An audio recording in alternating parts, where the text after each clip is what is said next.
Alright, we're gonna just do some stuff on this this replay. Have a look at some of the play and see what people can improve. Because I'm bored, I have nothing else to do. 10 seconds. Seems really cheesy, but oh well. Alright, the drafting phase. Alex did it, it's fine. Just gonna skip through this. Radiant team pick. I'm at 15 FPS right now. Oh 10, god. 5 reserve time. Dire team pick. Dire team 10 5 reserve. Had a weird burn. Time. Let me do some. Radiant team pick. 10 5 reserve time. Radiant team pick. Win. Dire team. Really should have won this game. 10 5 So we're just gonna reserve see time. some of the stuff where we went wrong. Dire team ban. Radiant team ban. 10 5 reserve time. Dire team ban. 10 Radiant team ban. And Kunkka was a good ban. 10 5 us. reserve time. 10 5 seconds. Dire team ban. Radiant team pick. Not sure why the Animage was Dire banned, team pick. but yeah. They weren't gonna pick Animage. 10 5 reserve time. Radiant team pick. Loon. Dire team pick. Alright, so with the supports that we had, we should have really played, well, we kind of did an aggressive tri lane. My graphics are really low because I lag with fraps. I think I still lag with fraps. 30 seconds to battle. Holy shit, these low graphics. Alright, so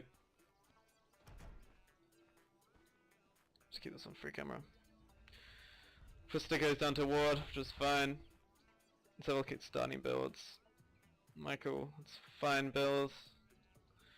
Because they have a harass lane.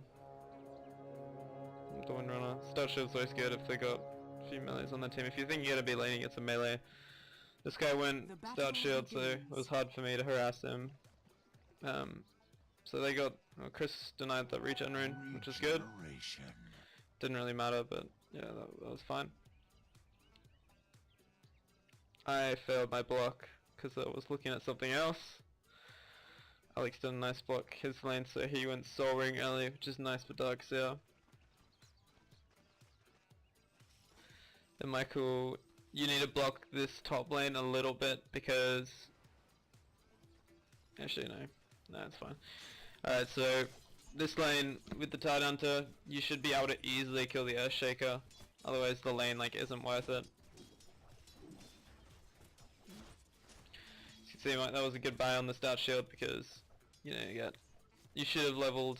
Well, I mean, it's good you leveled Open Wounds first, but if you're playing against if you're playing a defensive tri lane, you should be leveling Feast first. So the fact that you went Open Wounds first means that you need to try and get a kill on the Earthshaker like now with the Tide.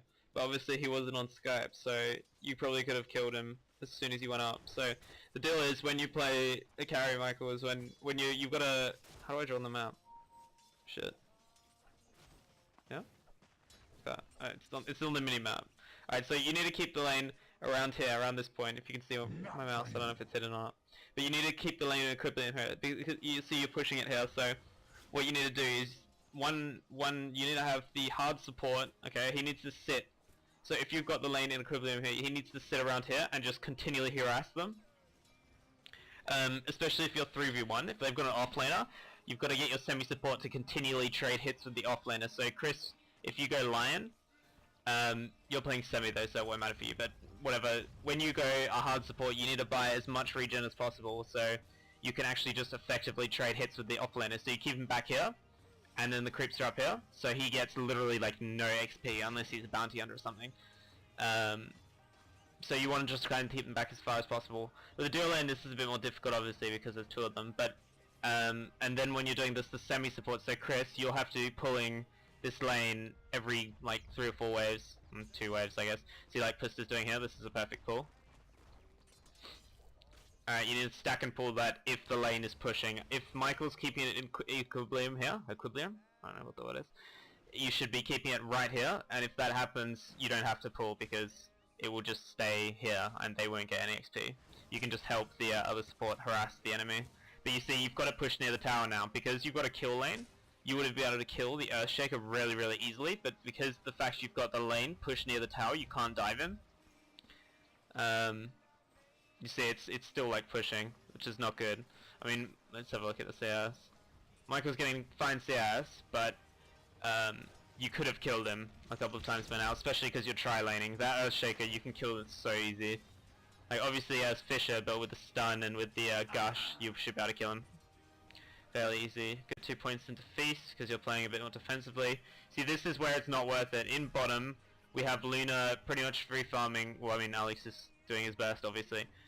This is a bit risky here, because she can Lucent Beam you under tower. Yeah, you shouldn't have chased. Yeah, you gotta just remember that the Luna has the Lucent Beam and the Crystal Maiden has a W, so that was a risky move, obviously. But okay, so bottom lane they're only sharing the XP between 2 people. That's why Luna was such a much higher level than Michael in late game. So this is a good pull, but again you need to keep an equilibrium here. You've got to keep the lane here. So that means you have to hit creeps before they're like close to being denied, so you like get them low on life. Pretty much like you have to make it so if they have 2 melee creeps, you have 2 melee creeps. If they have like a melee creep in a range, you have a melee creep in the range. So you last hit this one and then deny the other one. Yeah, see, this is equivalent. So you need to keep it exactly like this. Like, don't push it anymore. So now that it's pushing a little bit, you need to start hitting one of your own creeps. You've got another creep that came in. You need to start hitting your own creeps earlier to keep the lane creeping, because you don't want it pushing. Like, that's not what you want. When you run an aggressive try, you want to kill them instead of pushing lane. So Puss is going to get caught here, which is pretty unlucky. Oh, he won't die.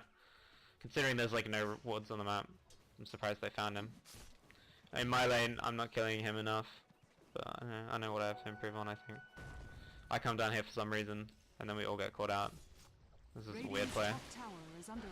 Like, I missed my orb. I don't know what I'm trying to do.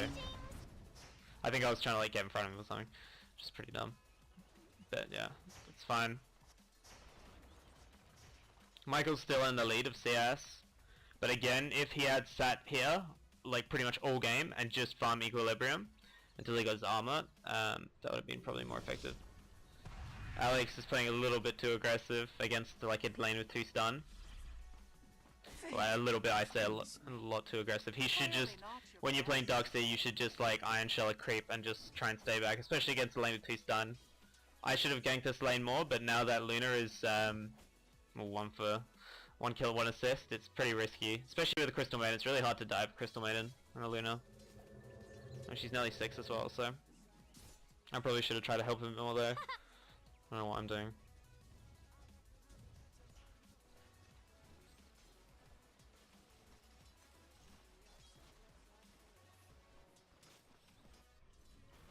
Yeah, so at least I think this is pretty much what you're meant to be doing. You're meant to try and harass their farm. You try and like harass them with the Iron Shell. Just pretty much put Iron Shell on everything. Alex is gonna get caught here. Is he gonna die? Probably not. He's gonna find a haste here that he should pick up. I wanted it, but he took it. Yeah, you see, now he's really behind because he died those 2 times. He should not go so aggressive against the Luna Crystal Maiden lane. Like, it'd be more like sense if they had like a couple of melee, or like a, I don't know. I don't know, something like that, like 2 stuns. Again, this is a tri-lane versus 1 player now. So at this point, when you've won the tri-lane, well, you didn't really win it, but you didn't lose it, at least. No one died. But you didn't kill them, which is kind of sad, because it was an aggressive try. So now, like, it's pretty useless you both sitting here, because you're not going to be able to gank a Windrunner, unless you somehow burst her down in like 3 seconds, because Michael can't hit her with Windrun. So the support should now, you guys should roam together, because you got a stun and the Gush, you should get some smoke and just roam mid, and then gank whatever you can, just like continually gank, because now this is like, it's not helping at all. You guys are just like leeching Michael's XP, and you're never gonna kill her, so I don't know if you actually did kill her. You might do. Michael's gonna tank a few tower hits there, walk off. See, Puss is now trying to pull this. was a bit of a fail pull. But yeah, so at this point, when you've like when you can't do anything else in the lane, it's fine to kind of leave Michael by himself because he's pretty like stable at this point. He's close to his Midas. He's got enough regen and everything with his lifesteal, so he's pretty much stable to be left. Pista should be maxing his E. I mean, even just like Pusta roaming or just Chris roaming, usually you get the hard support to roam around.